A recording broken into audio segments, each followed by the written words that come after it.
Burhanuddin, Jaksa Agung Republik Indonesia yang menjadi bintang tamu Q&A pada malam hari ini. Saatnya kita ke Kang Maman. Silakan, Kang Maman. Saya ingin mulai dari pernyataan Ahok, Pak Jaksa Agung. Ahok bilang ternyata saya cuma sekaki. Datanya di Kejaksaan Agung sekepala. Kalau kita pakai rate 1 sampai 10, di angka berapa baru Kejaksaan Agung berani melakukan tindakan? Bukti-bukti sudah kita temukan, karena kita yang punya bukti awal begitu, dan ya sekarang kita sekitar 60% lebih kita sudah berani mengambil tindakan. Ya. Di 60% lebih. Iya. Karena memang kita perlu hati-hati, karena saya tahu ya perkara ini pelik dan pasti ada intrik-intrik tertentu. Dan begitu memulai, bapak-bapak pasti tahu saya di framing kayak apa. Nah itu, lebih menggentarkan kasusnya atau lebih menggentarkan framingnya? Udah biasa di framing biasa.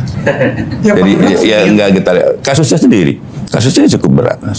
Dari semua kasus yang pernah Bapak tangani, Pak, kan itu semuanya mega korupsi, kasus-kasus besar. Yang paling berat, Pak, satu saja. Sampai saat ini sepanjang karir Bapak, kasus apa, Pak? Pengungkapannya ya, paling sulit adalah Jiwasraya dan Asabri. Karena satu langkah itu, ini perputarannya sampai 50. Jadi ya, untuk menyelusurinya itu sangat panjang gitu, Mbak. Teman-teman aja, karena ya, jaksa itu sampai pagi, sampai tiap hari sampai pagi. Kita gimana mengungkap ini begitu sulitnya. Kalau perkara gratifikasi sih mudah-mudah aja. Yang selalu menarik sebetulnya kenapa publik memberikan apresiasi. Kadang-kadang kan kita suka dengar no viral atau no viral, no justice. Tapi yang terjadi dengan kejaksaan sebetulnya justice dulu baru viral. Agak kebalik gitu ya. Saya jawab dulu nih, gini. Saya itu orang Sunda yang punya prinsip ya, China herang, kalau kena menang. Jadi kami tidak mau ribut dulu, tapi yang terjadi ini loh, saya punya hasilnya ini. Itu prinsip itu saya bawa, Kang Maman, Kang Soleh. Kenapa? Sangat bagus lah untuk penindakan. Jadi nggak usah ribut dulu, nggak usah teriak-teriak dulu, tapi hasilnya yang utama. Pernah nggak pas secara pribadi? Saat merasa, waduh, kalau kan kita nggak terlalu tahu ya pada awalnya petanya seperti apa gitu. Putarannya bisa 50 kali gitu. Ya. Suatu saat kemudian karena jejaring tertentu, wah, saya harus menanggung akibatnya gitu. Jadi terbentur cadas begitu. Iya, Pak. Alhamdulillah enggak. Ya. Kalau godaan bukan godaan, tekanan sih selalu ada dan pasti ada. Di dalam penegakan hukum nggak ada ya. Paling besar bohong, tekanan. Pak, kalau tidak ada paling tekanan. besar tekanan yang pernah Bapak alami apa, Pak? Satu saja, Pak. Dalam kasus perkara atau apa? Dalam sepanjang karir dalam perkara menangani kasus. Kalau itu disuruh hentikan, itu adalah. Berarti ketika disuruh menghentikan tidak kasus, seperti saya lakukan. Ada ancaman dong, Pak. Ancamannya pernah diancam seperti apa, Pak? Pernah datang seorang militer ke sini. Katanya dia, kalau keluarga saya nggak dibebaskan, saya luluh lantahkan Kejaksaan Agung. Saya bilang silahkan aja. Ini gedung punya rakyat, punya negara. Kalau memang silahkan aja. Kemudian ada dalam penanganan perkara sawit pernah ada juga. Yang sawit yang lama ya. Ini di belakangnya bintang 3. Ya suruh datang ke sini. Saya mau ketemu orangnya. Tapi kan tetap saya sebagai manusia pasti ada rasa takut, pasti ada. Bohong kalau nggak ada rasa takut. Saya sebagai manusia pasti ada. Tapi insya Allah saya akan lalui. Saya sudah serahkan diri bahwa saya ini mengabdi, dan pengabdian saya yang terakhir. Usia saya juga sudah tua. Itu tadi kalau dari sisi tekanan. Kalau dari sisi iming-iming, Pak, iming-iming terbesar apa yang pernah disampaikan ke Bapak tapi Bapak tolak? Ada, tapi tidak langsung ke saya. Seperti apa itu, Pak? Ada yang mau ngasih saya 2T. 2 triliun? Pernah mau dikasih 2 triliun untuk apa, Pak, itu, Pak? Ya supaya perkaranya nggak jadi. Apa yang Bapak katakan saat itu? Bagaimana menolaknya? Saya bilang, nggak ada, ini tetap harus berjalan. Gimana pun juga, ini adalah marwah kejaksaan, juga marwah saya secara pribadi. Saya pantang untuk surut.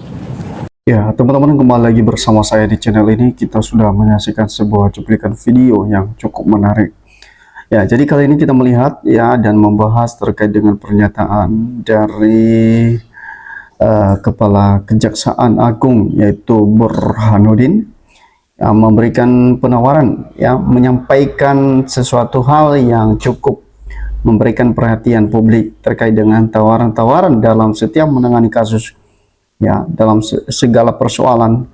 Di sela-sela itu juga ada tawar menawar. Ya, jadi ini tidak mengherankan teman-teman bahwa memang bisa saja terjadi ya tawar menawar dalam setiap kasus. Dan kita melihat ya seorang kepala kejaksaan negeri yaitu Burhanuddin tersebut ya akhirnya membeberkan hal ini kepada publik, bahwa dalam setiap hal itu memang ada tawaran-tawaran yang sangat menggiurkan buat dirinya. Nah, jadi teman-teman ya kita nggak tahu ya, karena memang kejaksaan saat ini memang ini menjadi perhatian ya setelah kejaksaan muda yaitu Febri Andriasa ya ditetapkan sebagai tersangka oleh KPK terkait dengan apa namanya pembobolan ya, terkait dengan penggeledahan, lebih tepatnya penggeledahan rumahnya ya, di mana terdapat sejumlah ya emas ya yaitu 74 kilo dan uang ratusan miliar. Ya, jadi memang hal ini teman-teman kita lihat bahwa memang kejaksaan ini, seorang kejaksaan muda ini memang kalau kita lihat saat ini memang ya, kalau kita melihat dari cerita ya kepala kejaksaan yaitu Burhanuddin tersebut ya, ternyata dari anggotanya saja terdapat ya ketika digeledah rumahnya saja ada emas batangan ditemukan di brangasnya itu 74 kilo. Jadi ini sungguh luar biasa sekali ya, bahkan selain emas ada uang sejumlah. Nah, jadi hal ini memang ini ya wajar ya kalau ada tawaran sepertinya tawar menawar dalam setiap kasus ya yang disampaikan kepada publik. Nah, jadi teman-teman terkait dengan penawaran oleh disebut-sebut ini ada tawaran dari Mulyono dan segala macam ya dalam mengawal kasus ijazah mantan Presiden Joko Widodo ini, tentu dalam hal ini bahwa kita belum memastikan apakah berita tersebut benar atau tidak. Nah, untuk lebih jelasnya coba kita melihat ya beberapa tanggapan para netizen di bawah ini yang katakan bahwa ini Bapak ini benar-benar takut ya pada alas bat berat. Dari muka udah kelihatan bersih ya, ikuti jalan Bapak ini. Ya, jadi dari mukanya saja, padahal dari anggotanya kemarin baru saja ditangkap oleh KPK ketika rumahnya digeledah.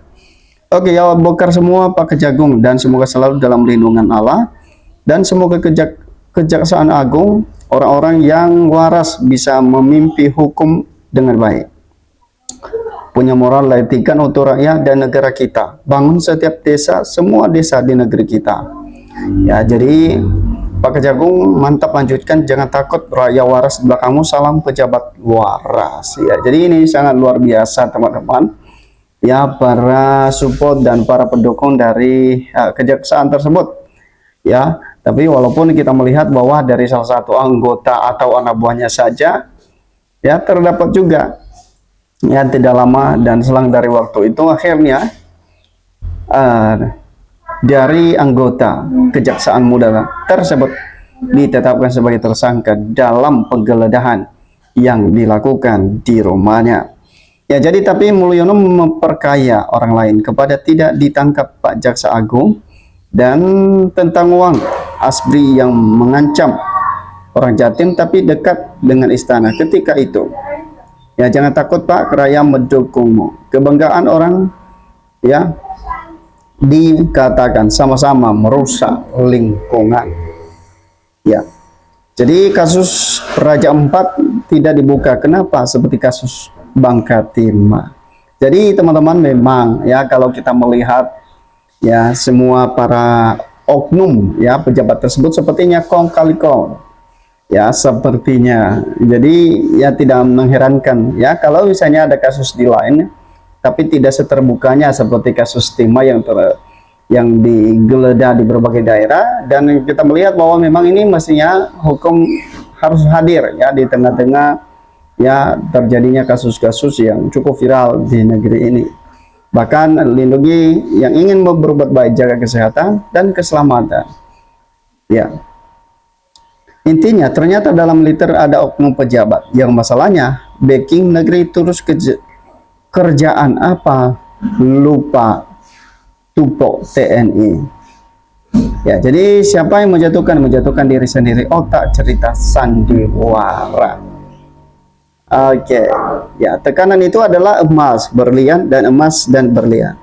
Asli berada dalam tekanan. Salam hormat dan simpati untuk Bapak dari saya, Harlanto.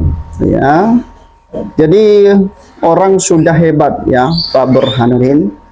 Kalau Kejaksaan Agung ditawarin triliunan, berarti korupsinya ribuan triliun. Nah, jadi saya katakan tadi bahwa memang kalau ada tawaran seperti itu, sebenarnya bukan hanya ya sekedar triliunan lagi, bahkan ribuan. Ya, seperti anak buahnya saja kita melihat ya, ketika rumahnya digeledah, walaupun itu tidak yang seperti di yang sudah diberitakan bahwa itu ada yang apa namanya, setelah digeledah didapatkan emas dan uang, dan dia menyampaikan konferensi pers. Dia tidak mengakui bahwa itu bukan miliknya. Ya, itu ada apa namanya, ada kegiatannya yang seperti yang disampaikan, ada kegiatannya, ada orangnya dan segala macam. Ini sudah tertangkap basah saja masih bisa mengelak. Ya, jadi memang inilah yang wajah-wajah para pejabat-pejabat kita yang ada di negara ini. Jadi tentu dalam hal ini, kalau memang seperti dicuplikan video tadi, ya kepala kejaksaannya, memang ini harus bersikap tegas, jujur. Ya, kalau anak buahnya salah, tidak usah. Ya harus diproses sesuai dengan hukum yang berlaku. Itu saja teman-teman, bagaimana menurut Anda? Berikan komentar Anda, sampai ketemu di postingan.